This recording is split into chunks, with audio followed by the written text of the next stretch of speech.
Welcome to episode 210 of the Band Hive Podcast. It is time for another episode of the Band Hive Podcast. My name is James Cross, and I help independent artists tour smart. This week, I'm joined on the show by the one, the only, Troy Millette. Not only is he the nicest guy in the Vermont music scene, he's also the biggest Swiftie in the state. How's it going today, Troy? Better after that intro, I must say. Oh, I'm glad. I was working on that. As I was getting ready, I was putting on my in-ears, putting on the shirt. Fun fact, I don't actually always wear the red shirt. Like, as much as people who see me on TikTok or the podcast might believe, this is my podcast shirt. So I wear it for like 1 hour a week. That's just how I roll. So yeah, it's one of those things that I would never have considered wearing a specific wardrobe for a certain thing. But my buddy Andy James from the Owl Stars, he has a red flannel that he wears, and it's his TikTok shirt. He has like a TikTok character, even though it's just him. I might have to go after him for that trademark because that's going to be an issue. Yeah, but sue him big. Yeah. Oh, yeah. Local musicians, especially now that Spotify is demonetizing, you should really just go after those folks for sure. That's really funny because the episode that I recorded yesterday, which comes out next week, if you can follow that mental math, listeners, I recorded it yesterday, but it comes out the week after this episode that I'm recording today, which is dropping on December 5th. So yesterday's episode comes out December 12th. If you're not confused yet, you will be by the time we get through this episode. But that episode was about Spotify and hitting the 1,000 stream per year threshold. So yeah, have fun with that mental math and listen to the podcast next week if you're confused about what I was saying, because you'll figure it out once I say it next week. I'm kind of confused on how we're going to screw local bands now if we need the future to do it in the past. I don't know. We're going to really have to figure this out. Yeah. Point being, as I was getting ready, I was thinking about how am I going to introduce Troy in a way that's going to make him laugh and feel embarrassed slightly at the same time. And I was like, you know what? He's a nice guy. He's super easy to work with, and he loves Taylor Swift. So let's just throw that out there. And it worked. In either regard, I have the uncanny ability to just shake it off, is kind of what that comes down to. I'm glad I'm not the only one. Now I'm going to have to sue you for trademark infringement because you're stealing my brand of terrible, terrible song puns. That's exactly what I came on this podcast to do. I don't even want to promote anything. I don't want to talk about anything else. I'm just trying to out dad joke. You heard it here, folks. It's a competition now. Yes. Anyway, Troy, you've been on the show twice in the past. First on episode 83, booking and playing 150 shows a year while working a day job with Troy Millette from Troy Millette and the Fire Below, which, real quick, we're recording this November 15th. Do you have a rough estimate of how many shows you've played this year so far? Well, so I just got some booking inquiries today, but I thought I was going to land at about 179, but it looks like I'll hit 180. So. Okay, so you're stepping it up from when we did that episode 2 years ago. Yeah, like 30 more shows than any sane person should play a year is kind of, that should be the title of this episode. Well, it's a good thing that we're actually going to be talking about, and I'm only making this joke because you opened up the floor for it. We're talking about a benefit show that you're doing for Northwestern Counseling and Support Services. So if you're like Troy and you're playing way too many shows per year, go talk to Northwestern Counseling and Support Services. They can probably help you. Boom, that was the best plug. Right? I try. And I mean, like, I gotta say, just to put this out there, for somebody who takes me seriously, I'm not making fun of mental health. But you opened up the floor for that joke. I had to. Yeah, no, we are in a hiring crisis across this country. So send that application to it. Yeah, there you go. Happy to have you. The other episode, because this is Troy Millette number 3 on the Band Hive podcast, so roughly once every 80 episodes is what it seems to be averaging out to. I just want to be 3 times more frequent than you have Brian LeClaire from Better Things. That is technically happening as Perfect. Of right now, but I might have to have him back on the show in like a week or two just to make it 2/3 for him. 1.5 times for you.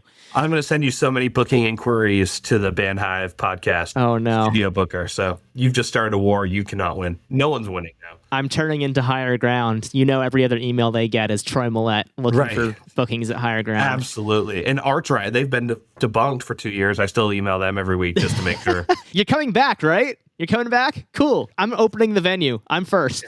Yeah, me first. You know, you don't even need employees. I'll just make it happen, you know? Yeah. You'll run sound, security, you'll do everything. Yes, exactly. Anyway, the other episode was number 175, Band Dynamics and Growth, Troy Millette on authenticity and opportunity in music. And this episode, we're drifting away from both of those topics that we did because it's been a while since you've been on the show. Can you give us a refresher of who you are, what you do, all that kind of stuff for the lovely listeners who either didn't hear those episodes or heard them, but it was so long ago that they forgot what the whole thing was about because it's been like 2 years. Yeah, I mean, if they haven't listened to my other episodes, I really don't know what they're doing here. Like, you should pause right now, go listen to those other episodes. I do agree with that. You can go to bandhive.rocks/83 to hear the first one, and bandhive.rocks/175 to hear the second one. Boom. My name is Troy. I sing and play in a band called Troy, Millette and the Fire Below, which would be a very weird band name if I wasn't in it, but I'd be flattered. And we're a folk rock band from Burlington. A lot of original stuff, covers, all that good stuff. And we tour regionally and expanding our reach outward, western in the United States. So yeah, we're out and about. If you're listening to Band Hive and you haven't stumbled into us playing a grocery store grand opening or something, I don't know what you're doing here. A Bernie Sanders benefit, perhaps. Yes. He's one of my favorite eccentric people in Vermont. So. And are you really a Vermonter if you haven't run into Bernie Sanders just somewhere? I was at a hang with my college friends up for alumni weekend, and they were making jokes about going to find Bernie Sanders. It's like, what are we up to next? They're like, we're going to go find Bernie Sanders. I'm like, you guys don't just see him like in the streets. And we walk through City Hall Park, and sure as hell, he's there playing in the park with his grandkids. It's amazing. Yeah, I don't think I'll ever learn that. Yeah. So people just think that's Vermont now. It's like we could see Ben and Jerry, Bernie, and the guys from Guster all in one trip around Burlington. And if you're lucky, the remaining half of fish. Yeah, it's whatever. Exactly. They're around. While eating fish food as well. No. So. Yeah, I'm more of a Cherry Garcia guy, to be honest. Me too. Have they made the vegan fish food yet? I know they have the vegan Cherry Garcia, and it's really good. I don't know. The vegan ice cream, though, is solid. I didn't think I would like it, but all the festivals around here, because Vermont is elite, you get the free Ben & Jerry's samples at the Ben & Jerry's truck. The vegan flavors are good. They taste exactly the same. Now, the funny thing is, the non-dairy ice cream from Ben & Jerry's is literally solid. You have to thaw it for a good 2 hours before you can scoop it, and that's a little bit of an exaggeration, but it's like at least 20 minutes. And there's other vegan ice creams that are not like that, but for some reason, the Ben & Jerry's folks, they must have said, hey, over texture. So this might be solid as a rock, but it tastes amazing. Props to them, because flavor is what matters, really. That's true. It's so much better. Do you even remember what non-vegan foods taste like when you eat their vegan alternatives now? Good question. I think so, but I can't be sure. I got poisoned last week. Long story short, I love Taco Cat down in Randolph, Vermont. Oh, yeah. But they hired somebody new. And this is totally off topic, and I promise we'll get to the actual episode soon. No, poisoning's over content, always. Oh, 100%. Stories, gotta relate. They hired somebody new. I'm sure she's wonderful. But Vincent, the venue owner, called in our order and ordered a drenched burrito for me, which is their burrito with enchilada sauce on it. And he said, no cheese. And the girl said, oh, well, that comes with queso on it. He said, no, that's smothered. We want drenched with enchilada sauce. Burrito shows up, and I take one bite, and I'm like, that's not enchilada sauce. That's queso. And so they were super chill. They remade it, brought the second one. So I tried that one, and they looked exactly the same, but the taste and the texture were entirely different. Like, why would you make your queso look exactly like the enchilada sauce? I don't get it. The same reason you wear the same red flannel on a podcast 210 times. This came in around episode 70, I want to say.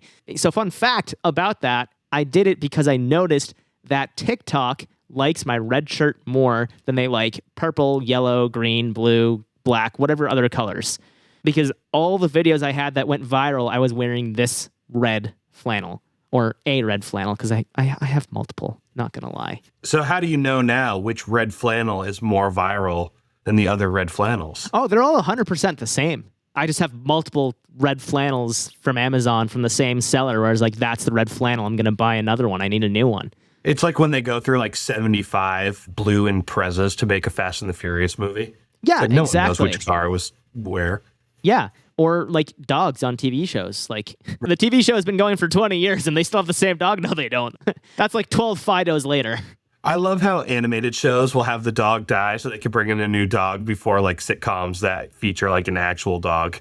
No, it's good times. And Brian on Family Guy is still kicking. Yeah, although I think he's died and come back, right? Yeah. He's been resurrected. He died I think that was towards the end of my Family Guy tenure as a religious viewer. Once they kill off the dog, that's just it. They've lost all inspiration. Right. It's I have to be a real adult now and watch Yellowstone or whatever the people care about that are 30. Suits. Yeah, Suits. Yeah, Mad Men. Anything basically with a three-piece suit or Brad Pitt, I'm allowed to watch. Yeah. I'm not going to get into my Brad Pitt story. It's not that funny, but I'll tell you after the episode because it's kind of funny. Anyway, we're here to talk about a week and a half after this episode airs, you are doing a benefit concert at Higher Ground Music Hall in South Burlington, Vermont. It's in the Showcase Lounge, and it's called Home for the Holidays. Now, this is really special. It's not the first one. It's the 11th one, but it's the first one at Higher Ground, and it is to benefit Northwestern Counseling and Support Services and the Chill Foundation. So, you started this in 2013. You've been doing this for 10 years already, and you decided to do it an 11th time. What? Yeah, so this is actually one of my favorite shows every year to put on because it's a kind of an excuse to just get all your musical friends together and have a party. And we were probably a good 6 or 7 years into this event before we realized that it was an event that carried any real merit to anyone besides the people who wanted to get together and drink IPAs and wear ugly Christmas sweaters and hang out. So this year we kind of found ourselves in an interesting predicament where we had outgrown our previous space. 14 Star Brewing in St. Albans has hosted and sponsored the event for, at least 6 years, but probably been involved beyond that in some capacity. I know 14 Star opened in 2014, and we were definitely there 15, 16. 14's kind of like a lost year of finding out, were we still in Fairfax or what had we done? So we'd kind of outgrown that space, not in the sense that we couldn't have the amount of people in the space that we needed to, but their venue doesn't allow for a cover efficiently or a ticketed event efficiently. So we were playing to full rooms of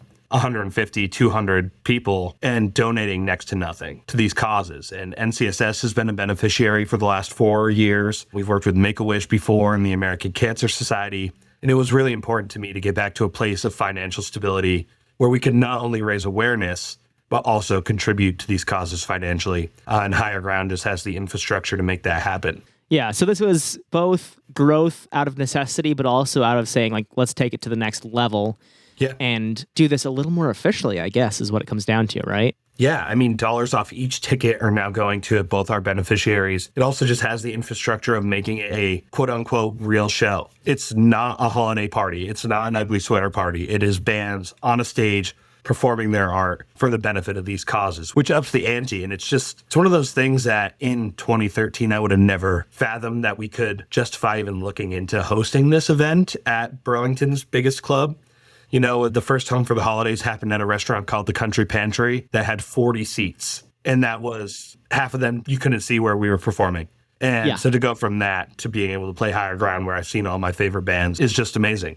It's one of those bittersweet things on how do we keep these people involved that have helped us get to here efficiently, and how do we get back to giving back? We even did this event during COVID, which really kind of wiped all the funding we had to host this event. You know, you carry over a little bit of funds each year just to make sure the event can be publicized and that you can print those posters and buy those raffle tickets. And we had planned a full in-person event for 2021 after going virtual in 2020, and a COVID outbreak moved us virtual again, which, at that point, a lot of these businesses were not in a place to donate their time and their talents and their spaces, and those accrued to real costs. And since then, with the space not allowing for us to charge $5 a head, with 4 of that going direct to the causes, we found ourselves treading water the last few years. So we're hoping that this is a successful move, both in branding and presentation, but also with raising actual dollars and cents for these great organizations. Yeah, that's fantastic. And I love to see artists who give back to their community, whether it's, mental health or another aspect, like you mentioned, the American Cancer Society or Make-A-Wish. Those are all amazing causes. And it's really cool to see an artist who doesn't just talk about these causes, but actually puts their money where their mouth is, or puts their fans' money where their mouth is in this case. I'll put your money where my mouth is. Yeah, exactly. It's not sanitary, but it is effective, COVID policies. Actually, that's what killed our original budget, was money where mouths are. And then it's how do you sanitize this, All that rubbing alcohol killed the budget. It's true. Yeah. It killed COVID and our budget, but not our momentum or our spirit. Exactly. Well, and I mean, rubbing alcohol is technically a spirit, isn't it? Right, yeah. Rubbing alcohol for your spirits. I don't know. Are there any kids that listen to the Band Hive podcast? I don't want to be that guy. Mental health, but also if you need to cheap out for your holiday spirits. Oh, no. Well, so that all said, it started as a holiday party is what I'm getting the vibe here. And it started in a tiny venue that only 20 people could see the actual performances. How did the growth really come about before you got to Higher Ground? In the last 10 years, when you were doing it at the brewery, how did that all come about? How did it grow?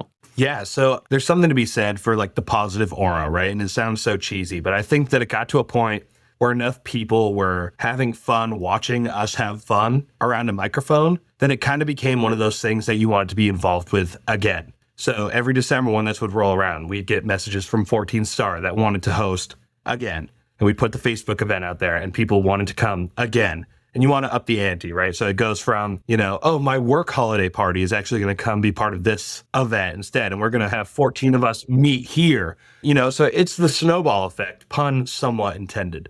Also, I think there's just something to be said for the genuine spirit of something like this, that it wasn't a marketing scheme. It was something we wanted to do because we wanted to get an excuse to get together. And we're like, well, we have these people coming together, so why not use this platform to do some good? And I'm a really firm believer that if you have a platform of any stature to do something good, then you should.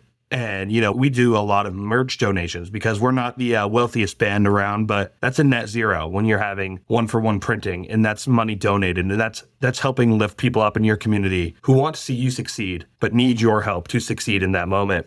And I just think it's a really powerful thing to have a platform of any size. And I think it's really empowering and really cool to be able to use it. And Home for the Holidays has kind of unexpectedly been a way for us to do that every year. And it just feels good to, roll into those New Year's resolutions knowing like, I can mess it up the first 11 months and at least I can rectify in December and go in at a clean slate. That karma counter, Yeah, that one good deed at the end of the year. That's all you need. Right. It erases everything else. Like I drive by people at the end of the highway and I splash them, but that one benefit. I don't actually do that. I would certainly hope not and expect that you don't, but it's good that you clarify because... the highways are very dry here usually. Until they get snowy. Right. Well, we're just talking about rain. We're not talking about snow. Well, so here's the thing. Troy also drives a snowplow. I don't know if anyone knew this. So all of a sudden, if you see somebody's feet sticking out of the snowbank, you can thank Troy for that one. Yeah. Getting back on track. Troy does not actually drive a plow is what we're getting back to. Sorry. I drive a mom car. I do. I have the most effective musician car and least effective car to go on Tinder dates with. Well, at least it's not a panel van with no windows. That is true. Yeah. But then I could do my touring and I could paint houses. Same vessel, It's true. Multifunctional. You have a job you enjoy. So, yeah, I do. There you go. It lets you play 180 shows a year. It does. As seen on episode 301 of the Band Hive podcast. Close. 83. Find it at bandhive.rocks/A3. No, this was me plugging that I want to be on episode 301 as well. Oh, got it. Yeah, 301. Okay, hold on. For people who don't believe it, I am doing this, and in a minute, I'm going to be able to tell Troy what the release date of that episode will be. I do love a good James rant about something that I'm potentially not doing as well as I could on my drive somewhere. Because it's I have 18 minutes. I'm going to throw on a Band Hive podcast. Yeah. And first, the intro to Man, I Feel Like a Woman in the Band Hive podcast intro, I could kick a fucking door off its hinges when I hear it. It gets me ramped. I'm going to send you that 30-second intro so you can put it on your iTunes Shuffle, your iPod Nano, whatever you're rocking these days. If I decide to work out ever, it'll just be loops of the Band Hive podcast. Fantastic. Intro. All right, episode 301. You might want to think a little lower, maybe in the 260s range. That would be about a year from now. Okay, yeah, that seems practical. So You'll be back on 226, 227, something like that. Actually, Troy, you mentioned you love a good James rant. My favorite thing that happened in the last week was when you hit me up and you're like, can I ask you a question? And I said, yeah, what is it? And you asked if a certain episode was about a certain person. And I said, yes, that's 100% about that person. That just made me so happy. I'm like, I didn't name them, but people knew, which I expected and I hoped for. So thank you for validating me. Yes, I validated that your rant was directed at the target audience, I think is what I did. The irony being that the target audience will never listen to this podcast because they don't care enough to actually put in the effort for their music, which sucks because I wish they would. The music's not bad, but you have to put in effort. And if you don't put in effort, you're just going to whine about Spotify stealing your royalties because you can't get 1,000 streams, even though it's actually really easy. Listen to episode 211 next week to find out how. Yeah, it's one of those things that if I had a nickel for every time I've told someone that the music business, it's not the music. You could have the best product in the world. I'm a firm believer that some of the best songwriters, best instrumentalists never leave the basement. You know what I mean? They're sitting in their den, 100%. They're jamming in their dad bands, and they never set foot on a venue because it is the part that is draining, and I understand that. If you could put a different lens on it and you can treat the progress and the kind of rigmarole of being a band leader, in the sense of how do we make this thing financially feasible? How do we get on the road and not come home 5K per person in the hole? It's a different art form and it's a different lens, but it's equally as important. And within those lenses, there are general and kind of unspoken kindnesses you can have. And I think sometimes I hear you fired up about something that's just kind of like an unspoken rule of like, do yourself and the people who are trying to help you a favor and show them this kind of respect and kindness. And we shouldn't have to have this conversation. So I admire a good James rant for that reason every now and again. Thank you. Appreciate it. And yeah, that's exactly what upset me so much when I did that rant, which that was episode 206. For anyone who wants to hear it, it's bandhive.rocks/206. What really upset me was my friend wanted to help this person out. So they asked that person to play the show. And that person just basically gave him the finger. And they probably don't realize that they were doing it, but that is 100% what they did. If you want to hear the full story with all the juicy details that were made publicly available in a Facebook group called DIY Burlington, bandhive.rocks/206. Yeah, and it's too bad too, because I feel like more often than not, the people in this scene, in the Burlington scene specifically, really kind, really hardworking. There is, even in bands outside of our demographic, which I think the folk rock thing kind of lends itself to the pull yourself up by the bootstraps, rolled sleeves and hardworking thing. I think that's the general demeanor of most working bands in our scene. So it's a real bummer when you meet kind folks with good content who don't put in the general courtesies of being a band leader and of being a brand ambassador at the end of the day. It's disrespectful for the people who are trying to bring you along on their ride. Ultimately, they're just hurting themselves. That's what it comes down to, is if you act selfish and lazy, people are going to think you're selfish and lazy. Whether it's intentional or not, it doesn't matter. That's the vibe people will read off of you, and then you're going to get fewer and fewer opportunities. And if you have a victim mindset, which many of these people do, not everyone, then you're going to internalize that and start complaining about, these other people have so many more opportunities, and it's because of XYZ thing about me. It's like, you missed the mark. It's because you seem selfish and lazy. If you weren't selfish and lazy, people would love to give you more opportunities. But that's all aside. We're here to talk about happy things, Troy. Happy things. This is not a James rant. It kind of goes hand in hand, because we were chatting briefly for the 2 seconds we were chatting before we hopped on the recording. I've been really fortunate with curating Up From Below with Higher Ground, and for having Home for the Holidays in, Franklin County at 14 Star and now at Higher Ground, to kind of be able to give like a hand up to some of my favorite artists. That reality of the situation might just be that they don't have the connections to get on that stage at Higher Ground. This is a really cool opportunity for me to give my friends and people that I think their art is really amazing, but they're not playing in the same circles as the Fire Below, or they might just never had that opportunity to share a bill, or they had the opportunity and COVID ran through town and ruined their Higher Ground opening slot. My buddy Andy James, he plays in the Owl Stars, and he was supposed to open my first headlining show at Higher Ground, and he fell on a patch of ice and broke his ankle and had ankle surgery the day of the show instead. So we've been chasing an opportunity to get our bands on stage at Higher Ground together, and he's one of my biggest sounding boards for when I write a new song. He's arguably the first person that gets it. He gets the crappy voice memo version. And it's really cool to be able to curate those moments and have a platform to do so. But the reciprocity of that is, I've seen this event in my feed so much. Every single band on this bill is sharing this event daily, multiple times from personal and business pages, because they appreciate that. Whether I was in a position to give them an opportunity that they couldn't have otherwise got themselves, that's besides the point. There's this opportunity here, and there's an opportunity for everybody on this bill, the Fire Below included, to make it something really special that a lot of people get to witness and be a part of with us. And it would be a disservice to this event and to the causes that we've tacked onto this event to not at least tell people that we're excited and tell people why they could and should be excited about it as well. So I appreciate that we have a crew of people working on these events, and most of the Fire Below co-bills, that people are really excited to do those shows and see that we're excited to have them doing those shows and put the work in on social media to make sure their fans and friends and family know about it. Yeah, absolutely. And that's one of the other things too. It's, first of all, it's great to hear that everyone is supporting this bill for you, Troy. If somebody weren't, I know that you would not give them another opportunity, because if they're not going to help make the show as a whole a success, why would you invite them back? There's no purpose in that. Yeah, and it's so hard because as a band, for whatever reason, I do believe that I've worked hard and the Fire Below has worked hard to get the opportunities and the gigs that we do. there was 10 other bands that I would love to invite to play Home for the Holidays. The stage time doesn't exist. There's only 3 bands. There's only 3 slots that we could invite. So I had to pick 3 bands from a pool of 15 bands that I'd love to spend a Thursday in December with. Yeah. So if you're not willing to promote, it doesn't affect how I view you as a person. It doesn't affect our friendship. But as a business owner, which is the reality of having a band at any substantial level, ticket numbers count. That counts to Higher Ground. It matters to me that we played 150 people and not 10, so it does matter. So yeah, the reality of that situation isn't even that I don't want to give you a second chance.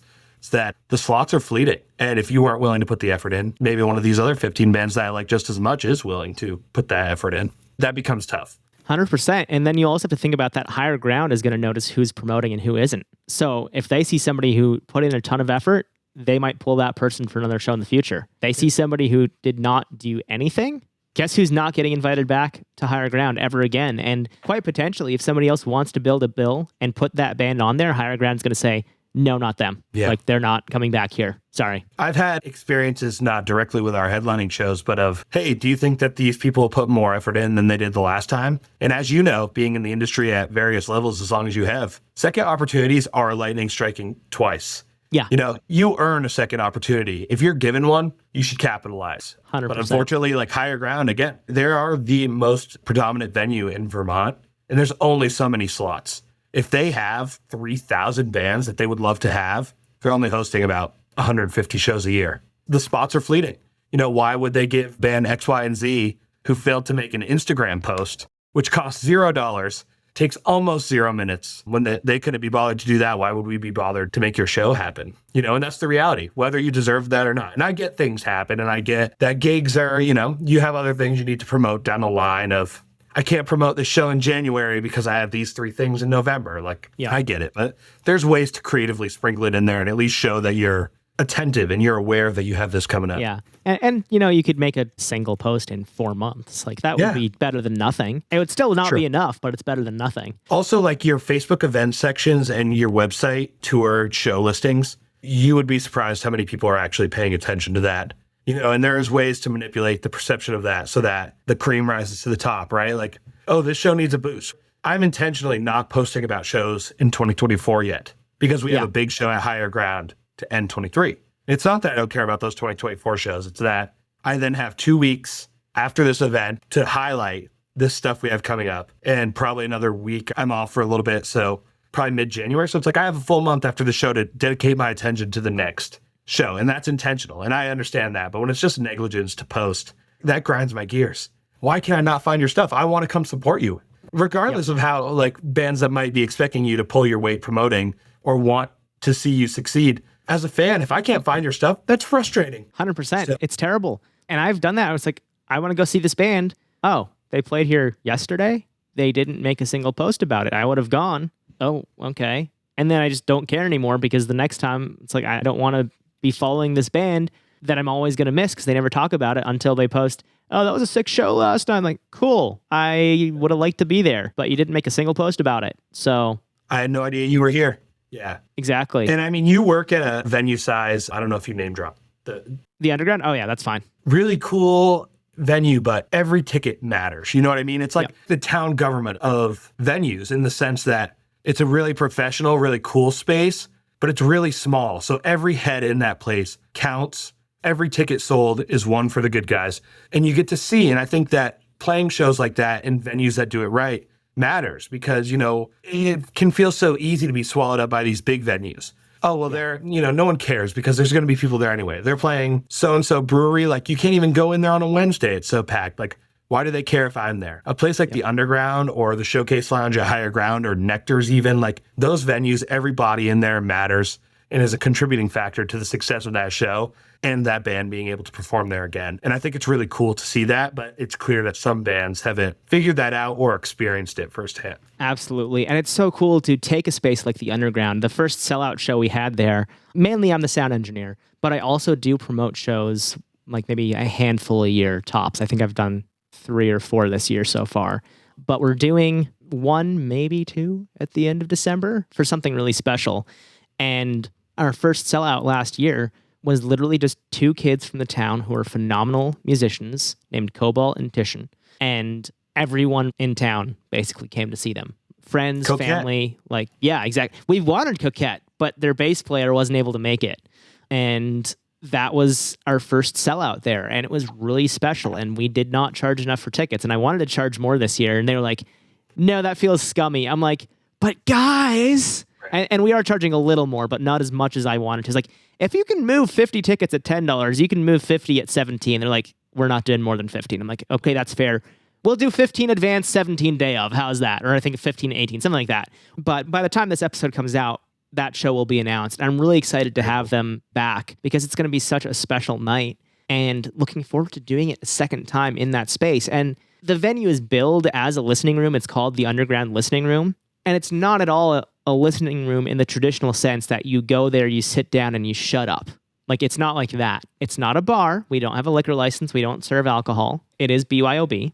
It's a venue. And for a 49 cap room to be a venue first is like unheard of. But you walk in there, and we had a band last Friday who played a really professional venue. And they came to the Underground, which is this tiny venue. And we have a great system, don't get me wrong. But it's not a great system compared to like a super professional venue that hosts 300 shows a year or something, right? Yeah, you're not walking into a House of Blues, QSC sponsored house. Exactly. We have Yamaha monitors, which I mean, they do the trick. They get loud, but we don't have QSC or JBL monitors, And literally after the show, I said to the band, like, hey, that was night and day from last time I saw them. That was fantastic. And they said, oh, yeah, well, the sound here is so much better. I'm like, huh, good to know. Like, that's because we actually care about the shows that we're putting on here. And I got to give huge credit to Vincent. Like, he built the space out. It used to be a messenger bag manufacturing space. So he built the stage, he got a PA system, he did all the hard work, and I just show up and plug stuff in and turn it on. He does all the hard work, so credit to Vincent Freeman from the Underground. If you're in Central Vermont and need a recording studio, the Underground is also a phenomenal recording studio. All that said, no matter what you're doing, there are going to be challenges, and I know, Troy, one of the challenges you faced was you're going into a space that you can't sell tickets for, so that's why you moved to higher ground, so you can actually sell tickets now. What were some of the other challenges that you picked up on through Home for the Holidays, and how did you resolve those challenges? Yeah, I mean, the weather in Vermont, the time of year we host this show has been a huge obstacle. I can think of at least 3 years off the top of my head that we've either lost performers because the weather was unsafe for them to travel from where they were at, or had to postpone the event. Last year, we had to move the event from around this time to January, which we lost a huge demographic of people with the kind of camaraderie and spirit of everybody's here for the holiday. Yeah. Now, granted, this is not a holiday concert. I make that very clear. There's always one person every year that's like, they didn't do Christmas music. And it's like, well, yeah, no. We actually named the event after a song called Home that was on my first record. It was kind of a pun on that whole thing. And then we don't play it ever anymore. So it's kind of lost the allure. The event has outlasted the tune that it was an homage to. Sound, when you start adding all these pieces, you want to keep costs low, but quality high. And we've been really fortunate to work with a guy named Dave Stetson, who did the best he could with a big, boomy brewery space. But it is flying in a system and doing it for this one event. They don't have house gear, and it is quick changeover. Some of these bills in the past have been 6, 7 bands. So we moved to a layout at 14 Star where we were doing acoustic bands, like in the back corner, while bands were setting up on the main stage so that there was no gap. A and B stages. Yes, but in a space that's, 1,400 square feet or whatever, so it becomes it becomes a lot. It's a challenge. Retaining fans when they didn't pay to get in, that is a literal buy-in. If people spend money on something, they dedicate themselves to it for an evening, you feel like you can put on your best display. And we did have problems with people getting to, an hour into the event and just being like, well, it's getting crowded in here, I'm going to leave. People who wanted to see the show weren't because the environment wasn't right for them. We got a lot of questions of, hey, how are you donating to these causes? When I walked in here, drank, tipped my bartender, and left. I didn't give you a single dollar. And the reality of that situation was a lot of the time we weren't. We were getting to donate money from a very specific pool of large donors. You want people who leave an event like that to feel like they contributed because they did. Their presence and their actual dollars contribute to the things that we're there to support. We just kind of lost that allure in that space, unfortunately, because 14 Star has been a great support, and they're still on board this year as a presenting sponsor of this event. So that was important to me to keep the collaboration of folks who have really helped this band and this specific event to not cut people out as something goes up the chain here. And we've gotten a lot of good feedback about the change of perception of this event being, we're playing an MTV Unplugged set. We are playing 2 covers, maybe. Oh, the rest are going to be stories and like acoustic versions of our songs, of Fire Below songs. And we're confident that in that venue, in that space, we can present that show and people are sticking around. We don't need to jam Mr. Jones as a set opener to hope that we catch people who were going to finish their drinks and head home. But, oh, well, maybe this band will play more stuff like this. You know, it definitely changes the perception of what this event is in a way that I hope is really positive, and I hope that everybody else on the bill is excited for as well. Yeah, I'm excited to see that. I've seen so many different iterations of your band by now, but I've never seen full band acoustic. So yeah, that'll be new, and I'm excited for that. Now, as far as other artists, clearly this is something you're really passionate about. If another artist has a cause that they're passionate about and they want to do something like this, how do you think they should get started? This feels like my middle school coach mentality, but the best way to get involved is to get involved. You know, there are so many organizations just here in Vermont, wherever you're listening to this, in your local communities, you could find a space that would love to take your money. And also, more than likely, is really interested in how you are already being a champion of your community by existing and being a positive creative force. These folks are so open to collaboration. I've loved working with Chill Foundation and Northwestern Counseling. They kind of champion the Fire Below as a band that does right by them. I say send the Facebook message, send the DM, figure out what you could do to help. Start with something low stakes. Put that tip jar at the merch table with some pamphlets. I see it all the time that Higher Ground will donate $1 from a ticket sales that has nothing to do with an affiliated charity. $1 to charity, and at the bottom it's like, this is going to Susan B. Komen, or what, you know, whatever it might be. You know, start with something low stakes and then let it evolve. Don't be afraid to ask for information, and don't be afraid to ask people to kind of collaborate, even if, you know, you think they might not be interested, because more than likely they are. Yeah, and a lot of charities will take really whatever they can get. I mean, after the flood, which you did a flood benefit, you mentioned you did benefit merch releases. One of them was for the flooding in Vermont. And we did a similar thing at the Underground, which got really lucky with how it came together. I won't go into all the details, but we ended up sending, I think it was over $450. I can't remember. Don't quote me on this. But Vincent sent a good amount of money to Vermont Arts Council because they had a specific flood relief grant for artists who lost equipment or income because of the flood.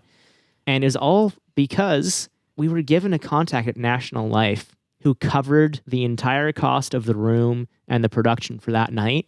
So 100% of every single ticket, minus the fees that our ticketing provider took, went to Vermont Arts Council, which was really great. We have no costs, so whether we sell this show out or nobody buys tickets, we're covered.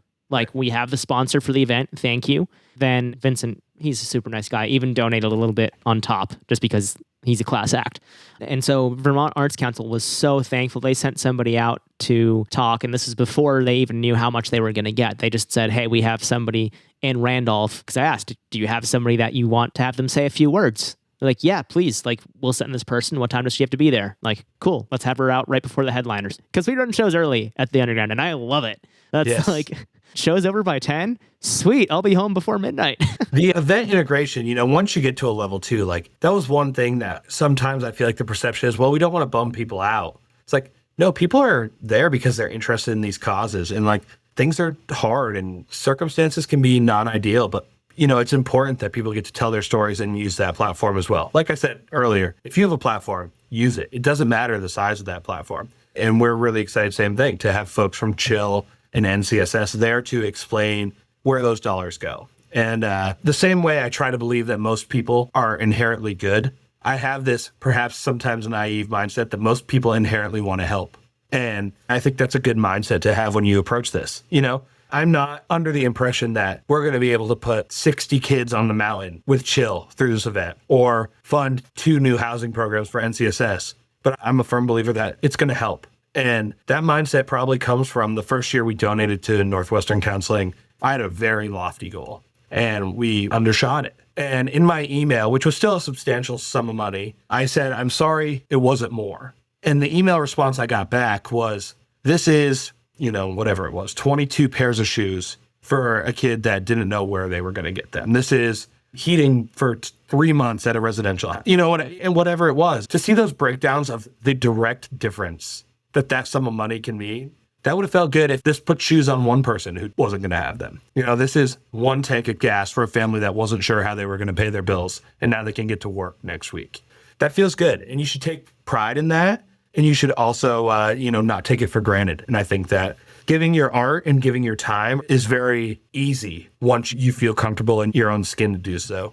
And I love that. And I was about to ask about what are your highlights from this event over the years, and I think that is a fantastic highlight right there that you covered. Just like the direct impact that you can make with these events. And I love seeing folks affected by the charities that we're benefiting there. To see clients from NCSS or folks who participate in Chill, out at these events. When we did Make-A-Wish sent a huge team, and a couple of them were children who had benefited from that programs and are now living fairly normal lives. They've overcome some substantial obstacles. It's so cool to see that. That's why these dollars are important. That's why this event is important. That's why telling 5 new people who might not really grasp what these organizations do, being able to pick up a pamphlet and thumb through it for 60 seconds, and now we'll drop that change in that canister at the gas station because they get it. There's a face to the name. There's awareness. The conversation is starting.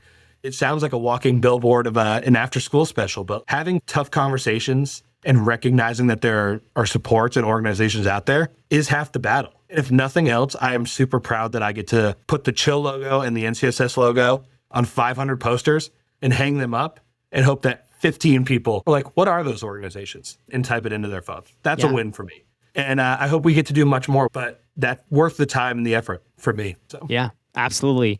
And I just want to say, as we kind of wrap things up here, putting up posters still works, people. Just do it. It does. It's a pain in the ass, but it does work. It's awful, especially in winter. Your hands are like freezing to the staple gun and you're like, dunk. Oh no, the staple gun's frozen now too. Well, guess I'm going to hammer this in. Yes. No, it's the episode with Brian was great because they're those like primary and supplementary forms of advertising a show. Like the lines are very thin, but there are just tried and true methods that work. And I love seeing it work for folks who put the effort in. And I think that Better Thing show is a great example. I was actually given some time to an organization myself that night. Otherwise, I would have been at that show. But yeah, so fun. Hang the posters, post on your social media, hang the posters on your digital wall and physical walls. It's important. It is. 100%. I would be so amazed to be that guy that puts a survey monkey out on a show that's like, how did you hear about this? That fascinates me. Oh, QR code. Yeah, you incentivize it. Yeah, say you're entered for a free shirt if you do this survey. And it will take you 10 seconds. Maybe I'll do it. I was kind of like,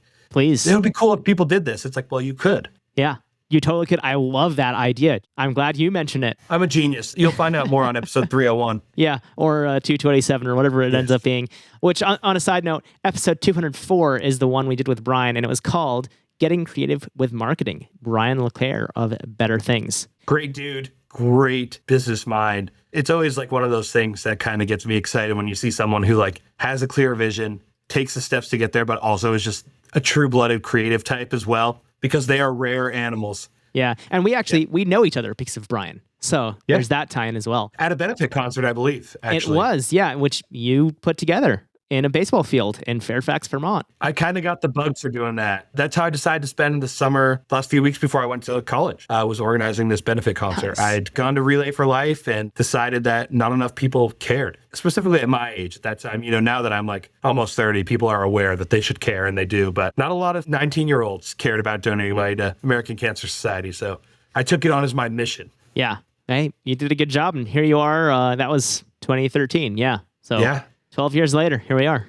Well, on that note, if you're listening on the day this episode drops, which is December 5th, the show is in 9 days. It's Thursday, December 14th. If you're listening any point before December 14th, 2023, come to Vermont, visit us, go see Home for the Holidays at Higher Ground Music, which I believe music starts at 6:30, so doors at 6. Is that correct? Yeah, nice early night. It's a school demographic, working class folks. So I'm so excited, like I mentioned, both on and off the air. Like Chris and Erica and the Owl Stars are some of my oldest friends in the industry. I love Craig Mitchell. I've been wanting to work with Craig in some capacity for years. He sat in with us this summer, and it's always kind of a spontaneous thing. So to get on a bill and have him do the acoustic Prince thing, I'm stoked for it. So really excited.